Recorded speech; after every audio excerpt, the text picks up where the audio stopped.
All right, so to get kind of back to our agenda here, so the first step here is going to be registering a team to compete. We will go ahead and send out an email that will not only include the registration, but it will include the roster documents as well. To give you an idea of what registration looks like, will be the form that we send out. It's just collecting some general data. You can do a co-op if you so choose. We have some smaller rural schools that are performing co-ops and doing it that way as well. We will use your enrollment data that like the traditional sports do. We do this because we break our divisions by enrollment size, just like we do for traditional athletics. So you won't be playing against a school that's 3 times your size, because we have found that there is more competitive equity if we are splitting material up by enrollment size. So again, we'll collect that kind of information. You can put in all of your information in here. Again, we do recommend that if you can use Discord, please use Discord. It's nice to have a uniform platform. There are some coaches that can't use it. Their school won't open it, even for teachers, but it is best if all of us can use Discord as our primary central location for all information. We'll talk about rules and regulations. If you're able and willing to pay the $100 dues, this helps us cover our state championships, trophies, medals. Eventually, we'll be offering scholarships for our interns, and some of those dues go to cover just getting by. We're hopefully going to be getting some sponsors coming in that in maybe next year we can actually get rid of dues entirely for schools and create a zero barrier of entry for our students. But you can dictate here if you want a Smash team.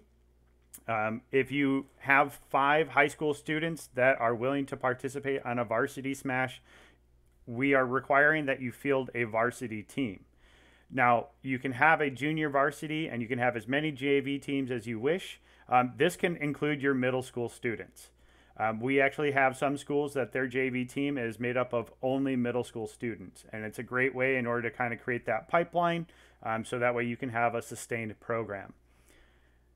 Common question, JV players can play for varsity if they're high school students. They just are not then eligible to play for JV that week. And then same thing for Overwatch, and you can just dictate how many of these that you may or may not have. So registration's pretty simple. We'll open the window for this in September for Smash and Overwatch, and then we will go ahead and send out a separate registration for NBA 2K. The reason why NBA 2K is going to be a little bit different, it's a small pilot season. It's only going to last 4 weeks. There will be 8 matches, and we are going to be using a platform called UGC as a way to try to also pilot a third party that can help our infrastructure be more centrally located and automated. Because right now I run everything basically off of spreadsheets. So it would be nice to have some of this automated. To look specifically through the rules and regulations, we have this year's rule set. It is available on the website. If you haven't been to our website, you can go here to the resources tab, and you will find a lot of the information that we'll be covering today on here as well. We have previous coaching clinics. We have how to stream your matches, how to create custom lobbies, how to use Discord, and we're working on bringing in more information on here as well. But to just kind of run through this, again, general gameplay, we do promote sportsmanship a lot. We try to remove toxicity and change the way that many of our players are used to playing online. And now that they're a part of a team that represents their school and community, there's a different way to act. So we do put a lot of emphasis on changing the mentality and the behavior as they conduct themselves online. Please make sure that you are going through some of their gamer tags to ensure that they're appropriate. And we'll talk more about gamer tags when we get to the roster documents. Trust me, you'll wanna double check some of these just in case. Representation. Students must be enrolled in your school unless you're doing a co-op. Then obviously they need to be you need to be registering as a co-op. We do have virtual schools that are competing. We have homebound students that are also competing. As far as location goes, students must compete from a school-approved location. We say this because not every school has a computer lab that can host them. We have some schools that are using, they have gaming lounges in their community and they're renting them for game days and actually playing at a specific offsite location that has been approved by schools.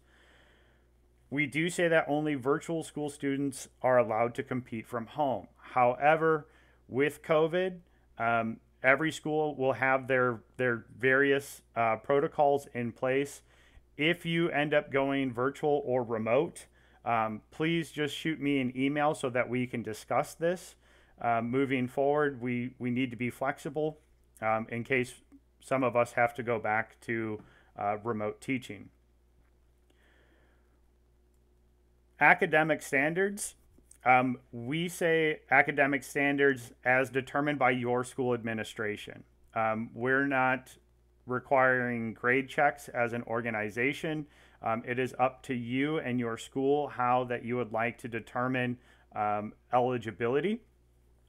And if you deem that they're not in good academic standing, then you can say that they are ineligible to compete for that week. If they're ineligible and they participate, and somehow it comes back, that match will be considered to be a forfeit. Now, if you want to go ahead and have them compete anyways and take the loss because you don't have viable subs, then just work that out with the other coach as well. That can be an opportunity too. By registering, we do have a line here that we will be posting and releasing information on social media. At state, there will be pictures taken and media is there.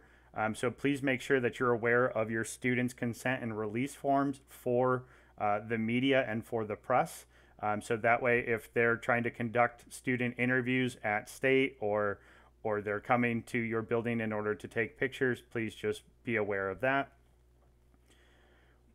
Code of conduct, again, pretty much just making sure students are being held accountable and that sometimes behaviors do have consequences. Here you can read through this entire document, but essentially we do have some various levels of infractions that are in there as well as potentially consequences that are determined. I will usually, when something arises, I will reach out to the coach and athletic director and allow them the opportunity in order to have the conversation with the students to correct the behavior. We try not to necessarily micromanage everything, but in traditional athletics, it's usually held between coaches in order to overcome something. The WIAA isn't getting involved in small on-the-field infractions usually. But we will step in if we need to. Overall schedule here, we do have all of the weekly breakdowns on the website already. So fall is going to be October to January. Our state championship, excuse me, is always held after the holiday break. Spring season will be February through May, so we have a few weeks off. And I believe we're actually going to be going right at the end of AP exams. Each season consists of 8 weeks. We have a varsity and a JV game for each week on a specific date. We'll have playoffs.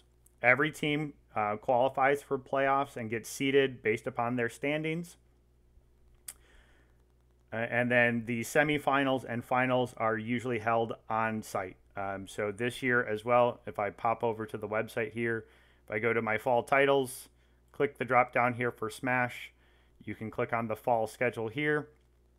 You can see all of the weeks, and we'll be at Madison College on January 22nd for the state championship. They have an esports facility there that can house everything that we're doing. You can also go to spring, and we have the spring 22 schedule available, and we'll be going up north to the North Central Technical College in Wausau.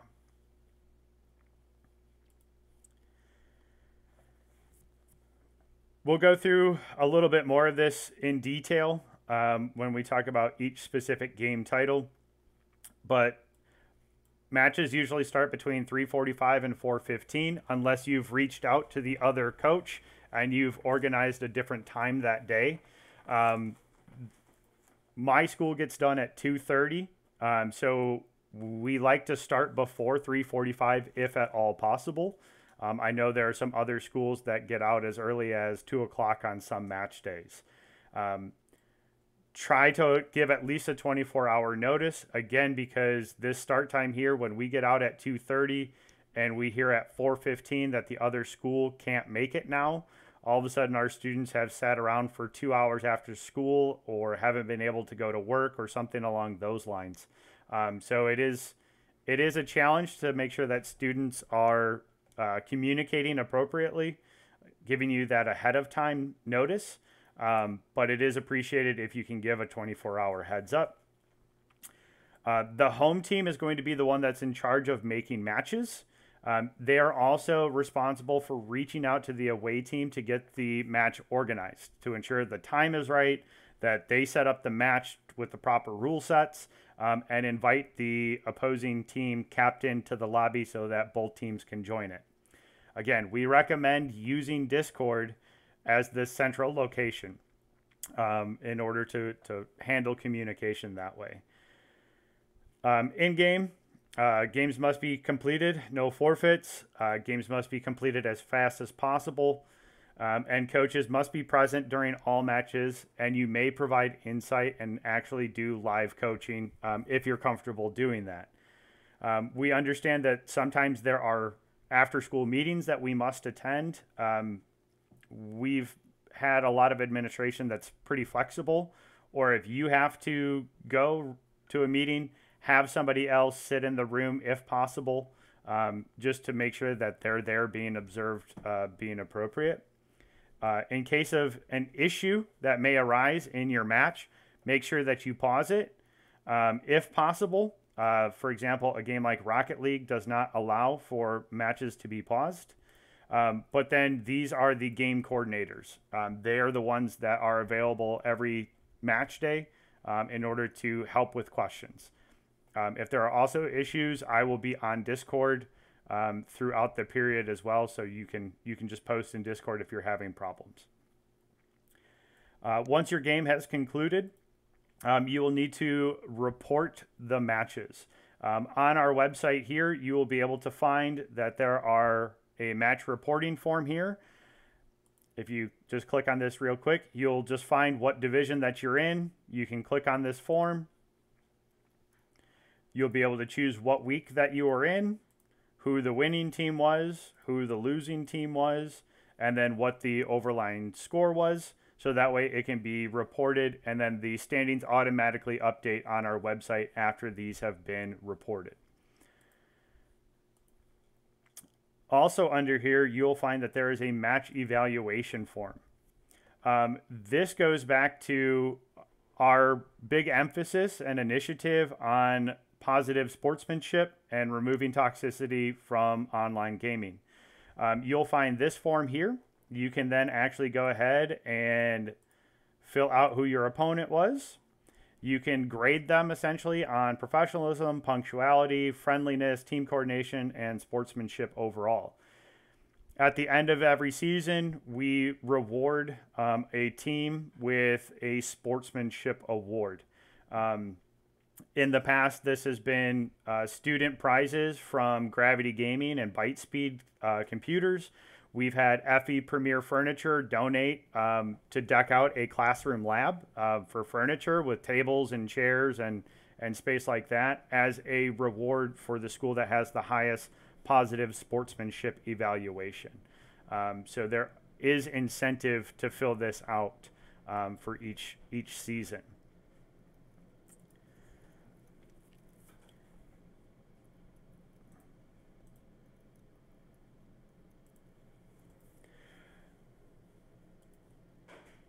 In the event that you do need to reschedule, sometimes there are situations that happen. Please just reach out to the other coach and let them know that you need to reschedule. We do usually try to build in reschedule days on Monday and Friday of each week as designated rescheduling days. However, there is usually a gap between playoffs and the regular season that we use as a makeup week as well. There are viable excuses, but one thing that is not a viable excuse in order to reschedule is just a student missing school. That they had a dentist appointment that they had to go to. Like, that's why we have substitutes for our teams. Now, if you have like, a crisis at school or something along those lines, in Wisconsin, as we go into snow days and stuff like that, those are viable excuses. If you can't play at school that week, we understand that not every school has, or not all of our students have quality internet at home to play from. So those can be options as well, that you can't do online matches because of something along those lines. We do recommend having some substitutes available. So even though you may only have 5 or 6 starters that week, we do recommend having 1 or 2 available students that can play sometimes. Speaking from experience, our Overwatch team started with 6 and we kind of went down to 5, and it was a struggle every week to try to find 1 or 2 people that could actually show up and play each week. It was tough, and so having some substitutes that you can rely on that can fill in is really, really nice. Again, we have some of our rules for rule violations and penalties associated with them. And then we can get down here into specific game rules here as well. Before we get all the way down into some of these games, I am just going to kind of go ahead and do a quick transition to move down a little bit more so here to organizing your program, just so that way we can talk about each game, and we'll go through the rules for each game here as well. So in the fall, our first 2 titles are Overwatch and Smash. Overwatch is a 6-on-6 game that has various maps that are available. Some may be like pushing a payload to a checkpoint, or holding down a central checkpoint to potentially trying to capture specific objectives. You will need 6 players. You will play all 4 maps. So even if you're down 3-0, you play the 4th map because it is important for standings. There is a specific map order. So if the losing team from round 1, they then get to pick the next map, and so on and so forth. So it will flip-flop. We have a custom set of rules that are available. So there is this code available that when you're creating an Overwatch lobby, you can enter this simple code and go ahead and it will turn on the competitive rule set for our organization. We also want to ensure that emotes have been disabled, voice lines have been disabled, and sprays have been disabled. These are tools. I guess I shouldn't say tools. These are features in each game that are often used to degrade your opponent, or in order to like BM or taunt them, which is again that sportsmanship that we're trying to portray. And these definitely are not beneficial in the game itself. And then there's the enable save alt charge. Now, Overwatch is on the PC. It's $20 a license. There is a lot of questioning right now around Overwatch from a company standpoint. They are looking to announce Overwatch 2. They've also had a lot of corporate issues around Blizzard. So we're actually starting to see some colleges and even state high school associations looking to pull out of Overwatch because of it. So it could be potentially that we keep our eye on as just the continuous negativity comes out of Blizzard. So we will let you know if anything changes with Overwatch. We'll skip over Rocket League and we'll come down here to Smash, our other fall title. You can have 5 players for Smash. You can determine how you choose your 5. Some schools do their best 3, and then there are 2 coaches picks. So a student that shows up every week, maybe they aren't the best, but they still get the opportunity to participate. They do all need to be listed on the roster document, which we'll talk about. It is highly recommended for your Switch that you get a Lan Adapter in order to help reduce lag. These can be purchased on Amazon for, I think, like 20 bucks. And it greatly improves performance of your Nintendo Switch for these online matches. Again, the home team is responsible for reaching out and setting up the lobby. If you need, or if you've never set up a Smash Brothers lobby, there is a video on our resources page here for setting up your Nintendo Switch, so it's got the correct rule set, and on how to make a Smash lobby. All of them will be best of 5 sets, and then all sets will be best of 3 games. So each student will play of the 5 sets during the regular season. So even if you're down 3-0, you still play those last 2 sets because it will be used in standings for tiebreakers.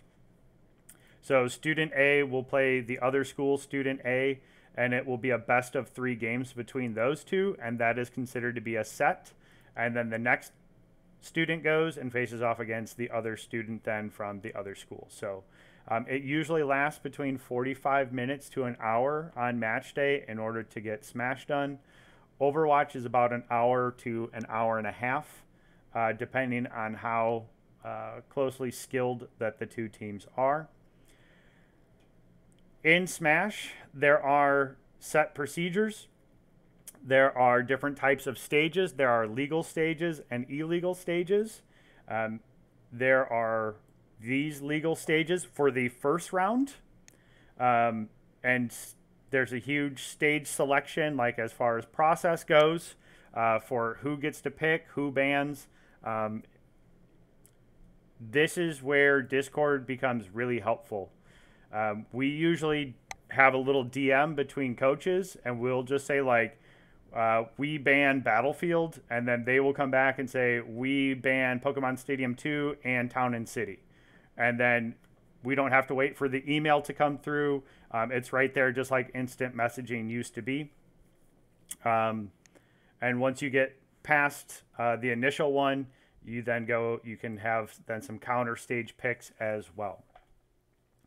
You may not select any stage that you previously won on during that set. So if your student won on Pokemon Stadium, they can't pick it again.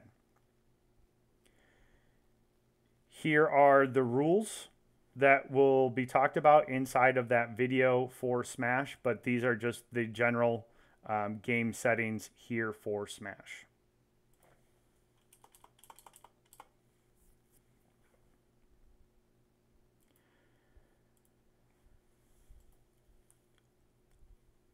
So to then transition to essentially how to run a team practice, we'll talk about roster documents here as well a little bit, and then as far as team captain goes. Running practices, you can kind of consider them in 2 ways. Number 1, is just having them as a team play together online in order to work on certain materials. Number two is you can try to actually organize a scrimmage with another school, so that way you can practice against competition that they will be seeing in their 8-week season or potentially postseason. If you're just running an online one, not against another school, typically what we will do for Overwatch is we will try to pick a certain map that we want to practice on. So that way we have an idea of, like, if we get to this choke point, we're going to switch characters. Or if we roll this team comp for the first push, then this one for the second push, we usually win the map in this amount of time, or something along those lines. And we can focus on some of the smaller details of the game. If we're scrimmaging against another school, a lot of the time it's just to get a gauge of how our matchups are going, what stages are more beneficial to our characters that we play. Maybe we look at our play order to try to figure out how we want to organize our team and in what sequence for them to play. So there's a few different ways that we can run practices. We also try to usually run like in-house tournaments once in a while too, so that way we can figure out who potentially is our 4th or 5th player that will be playing that week. Sometimes we have a surprise player that usually finishes 7th or 8th in our in-house tournament, but one week they finish 4th, and we give them usually the opportunity to participate on varsity that week if they want. Finding your team captain is really important. These are often students that we rely a lot upon in order to try to help organize and manage the weekly competition. For example, I see one of mine is in here. John there is our Smash captain. He usually is helping with stage selection and stage striking. He's giving insight on how matchups are played from character to character, or how to potentially go into the next set and try to come up with a victory. We have other team captains that are running, like, they're doing scouting reports in the background to try to figure out who the enemy team plays or what maps that they like to play, so on and so forth. And they kind of organize their peers. So that way, all we essentially as coaches have to do is say, we're playing this team. Here's the enemy or the opposing team's captain that we need to invite to a lobby. And the team captain usually handles most of the organization of the in-game play itself. So you really can rely upon those students in order to take leadership of the team. You don't have to actually know the games themselves. You just have to know how to empower our students to step up into that leadership role.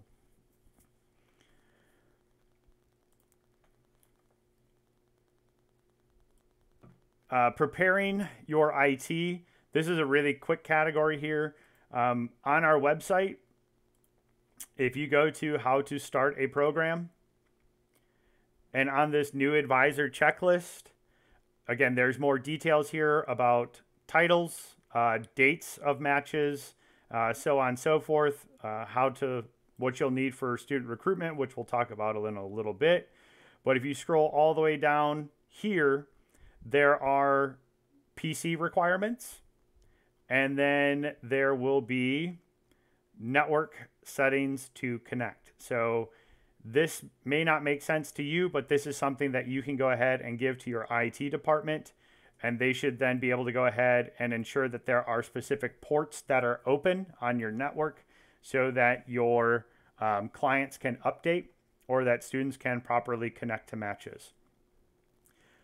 If you are running Smash in the fall, if you can start now and have your IT department start to try to figure out how to get the switch to optimize on your network, please get them on it now. It is very difficult, and no two schools are the exact same. This is the biggest hurdle that we run into every year at the start of Smash, is that schools typically wait to the last minute to try to get the switch up and running on the Nintendo Online. And often there's not enough time in order to fully to get it to work, and then schools have to drop out. So please, if you have a Switch available with Nintendo Online, get it on your school network, get it in your IT department's hands, so that they can start trying to work on that. I'm sure they're slammed right now anyways, but if they have an hour or two to tinker with it, give them as much notice as possible with that.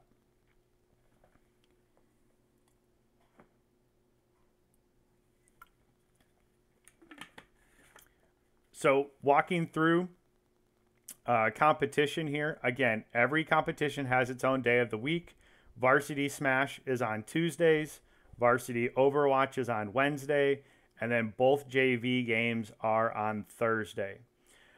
You'll be able to find your match information. So if we go out to, I think the Smite one's still up. If you go out onto the website, you'll see embedded spreadsheets like this to where you'll be able to see the home team listed on the left and the away team on the right. You can then go ahead, if you're the home team, you'll then be able to go ahead and go out to the roster document, which this will be in an email that you'll all get. In the Discord here, if you have the coach's role, which I'm going to ensure that everybody in this chat does have, but there is a resources channel to where I will post this as well. But when you get this, your instructions are here. I have a template that you'll be able to go ahead and copy, but essentially you can fill in your name, your advisor's name, your AD and everything like that. You can put in your student's first name, last name, and then this is going to be where your gamer tag goes. So students will use their gamer tags in order to log in and to play from. They can do it on your computers if you have the client installed. So for example, for Overwatch, as long as you have the Blizzard client installed, they can log into their own account and play from their account there. For Overwatch and Rocket League, including these digits afterwards are vital in order to be able to invite you to the lobby. So for example, my Blizzard account is Dolly R Noob. My numbers are 1886. So to be able to invite me to a lobby, you can't just type in Dolly R Noob. You have to have those last 4 digits as well. Students must be listed on this roster document in order to be eligible to compete for the week. So if they're not on this document by 9 o'clock and they compete in your afternoon match and the other team says like, hey, like they're not on the document, they can stop the match until an eligible student who's listed on this document can play. Or if the match is completed, it could be overturned as a forfeit because there was illegal players competing. For Overwatch and Rocket League and Smite, these gamer tags can be scouted online using some websites so they can see which characters they like to play, what maps that they do best at, stuff like that. And we do have a lot of teams that scout the other team when it comes to competition. I know our Smite team, we usually spend like an hour the day before our varsity match to figure out what our picks are going to be and what champions that we want to ban away for this week's match to try to give us an advantage on our preferential gods that we play. Over here too, you can see each week we highlight in green if they play. There will be some of these spreadsheets that you'll be able to see that some schools go really in depth with a lot of the stats and stuff that they're tracking. But we track for Rocket League goals, assists, and saves. These stats, if you record them all season, this is what helps you go ahead and then submit students for all state and all conference recognitions. So we look at not only their statistics, but then coaches usually provide a write-up about the positive impact that student made not only in the game, but to their esports program at their school as a whole. So we try to recognize those students. They'll either get like a little all-state button Like if you can see that there, that's for all conference. And then they have actual medallions that they receive if they get to the all-state team. We've had for all-state MVPs, they've actually got a custom jersey that says like all-state MVP on it with their gamer tag on it and their school that they represent and what game that they play. So we do try to recognize those students that are leading not only in the game, but also making a positive impact on their program. So on match day, you can go usually find the school that you're looking for on here. So if you were playing our school, you could click on Elkhorn, and here you can go ahead and find Jerry's contact information, our athletic director, so on and so forth. You can see our players that are usually playing each week. We try to update like who we're playing and on what day that so we try to keep as many of those stats as possible. But this is kind of your consolidation to where if you're looking for somebody to play, you should at least find their email address here. On some of the newer forms, we do have the advisor Discord right here as well. And I would say most coaches are using Discord as their number one to go through and not using email as their number one. So after 8 weeks of competition, again, all of the standings will be on the website, and they'll be updated in real time as matches are completed. All teams will be seeded for playoffs. So if there's two conferences inside of your division, you'll usually play somebody from the opposite division or the opposite conference that you maybe haven't competed against yet this year. And then, like I said, state championships are held then at a location if we're able to. This year is going to be Madison College in the fall, and then North Central Technical College in the spring.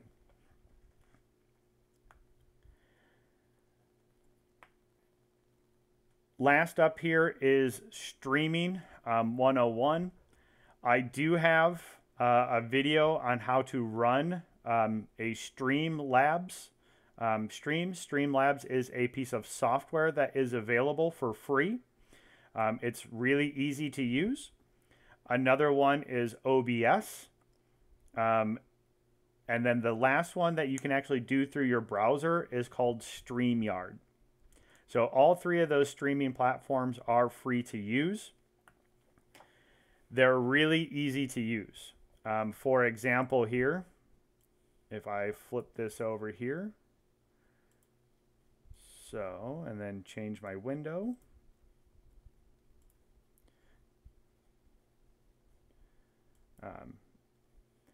But essentially all you have to do here is like you can add various images and overlays and all of that fun stuff to this. And it's really easy. It's a great way in order to connect this to curriculum. So if you teach graphic design, or if you do anything with marketing, they can handle your stream as well. If you have students that want to go into broadcasting, some of them really love stepping up into a play-by-play role. You'll need to have the software, the game software installed on the computer that you're streaming from, as well as then the streaming software itself, because you need to be able to spectate the game. You can choose to stream to Twitch if you want to. You could do it to your school YouTube channel if you want to. It's kind of up to you. We have some schools that stream to their Facebook page so that parents can watch as well. It's a really great tool, and it's another way too that you can really build a community around this as well. We do have some stream assets that are available. So if you go to our resources here, there is a school logos for streaming. You all will have access to this as well. So if you would, you can upload a PNG, so we have a transparent background of your school logo. So that way it can be included on the overlays for some of the other streams. So you can just upload this, or if you want to stream, then you can download and find another school's logo available in here for it as well. So It's really fun. We have a lot of students that love doing the play-by-play. I really love doing the play-by-play, so I'm going to miss doing the play-by-play this year, but I'm excited for our student interns to get that opportunity to do so. Whew. Are there any questions? I know that was probably a lot. If you have questions, here's a ton of time in order to ask them, or I can go back through a certain situation if you need me to.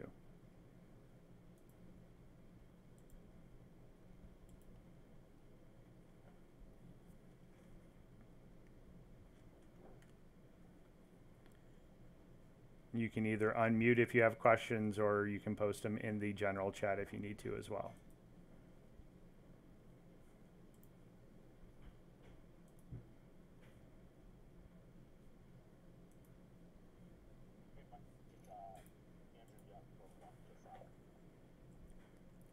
Yep.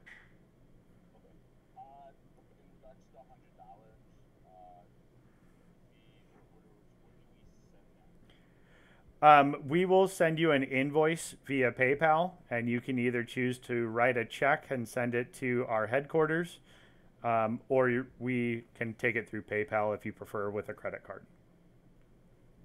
Mm-hmm.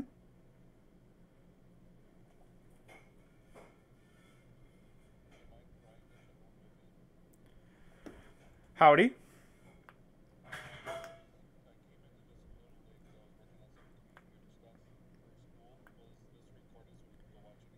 Yep, I will post this up to our YouTube channel and then share that out as well. Mm-hmm.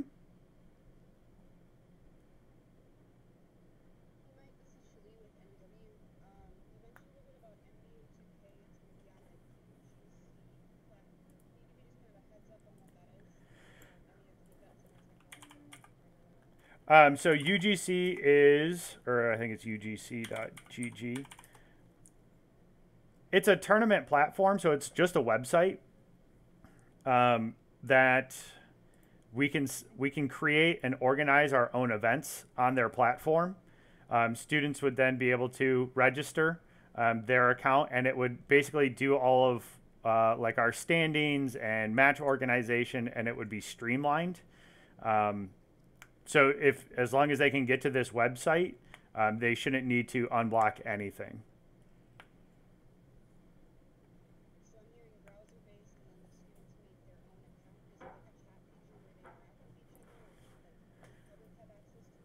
Public would not have access to it. This is one thing that we've pushed with UGC. There's like 2 or 3 other states that are looking to use this platform too. We push student privacy as the #1 thing. It's the #1 thing that we always ask and vet on these platforms. The Racine Unified School District used UGC last year for their League of Legends tournament that they ran. And James is extremely thorough with student data privacy. David Lockstein, another one of our board members, is also on the state data team. So he usually goes through with a fine-tooth comb as well on some of this material. So the general public will not be able to reach out to them. Most of the time what it does is it will give them a tournament code, and students just need to pop that into their game itself, and they won't even have direct contact with the other student. It just gives them that code, it jumps them into the same custom lobby, and then they play their game. And it automatically records stats and who won, and it will automatically update standings.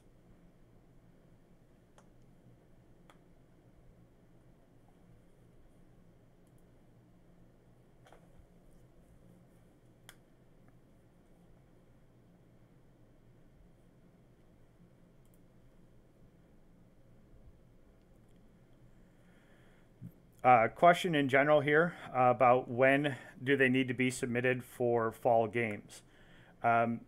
We will send out the rosters and registration in early September, so probably the first week of school you'll get an email from me about the rosters. With this year's schedule here, we usually close We'll close registration what is that going to be? October 10th, I think, is the Friday before the first preseason. Well, then you'll need to have some of your students on there to compete in preseason. Then we have a week off so that schools can solidify that their students are committed to this and will be performing week in and week out. And so you'll have to have your confirmed starting students by the 25th of October. If students decide that they want to join, say, mid-semester, they can. They don't have to be finalized rosters. We have a lot of students that will add after, say, their fall sports season is over. And as long as they're listed on the roster by 9 a.m. of match day, they can participate in after school that day. So we are flexible with the rosters. As long as students are on there by 9 a.m., they are eligible to compete after school that day.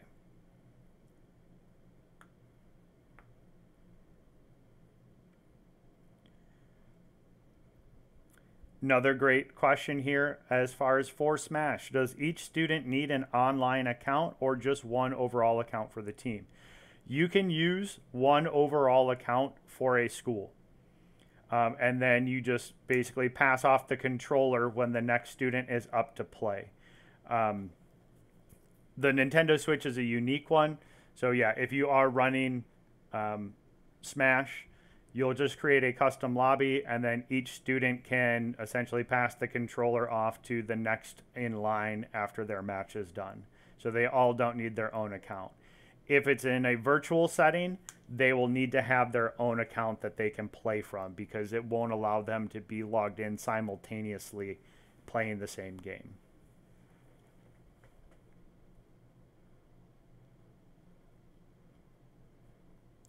No problem.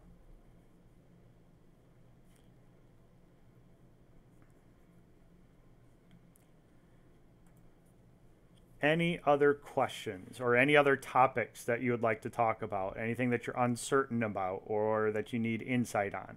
I am happy to answer any and all questions as you're jumping into this.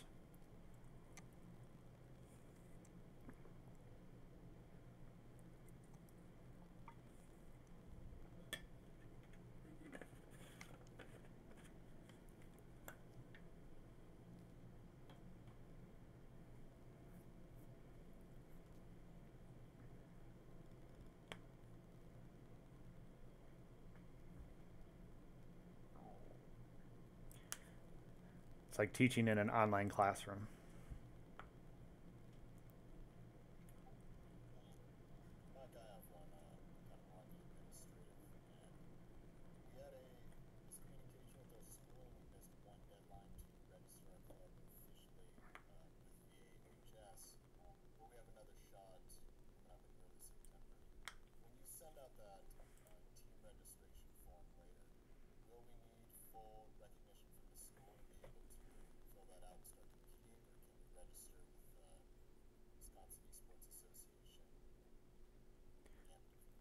You can register preemptively.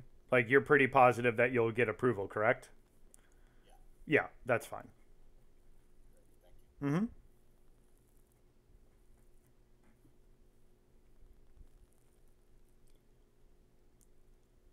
Just to reiterate for the roster question, your initial roster, as long as it's nice if you can have at least 6 if you're doing Overwatch by the first game of preseason, but students can be added to the roster by 9 a.m.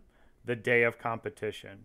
So if all of a sudden your starting 5 for Smash, 2 can't be there, but you have 2 students that can play that day, as long as they're on the roster by 9 a.m., they are then eligible to play that afternoon match.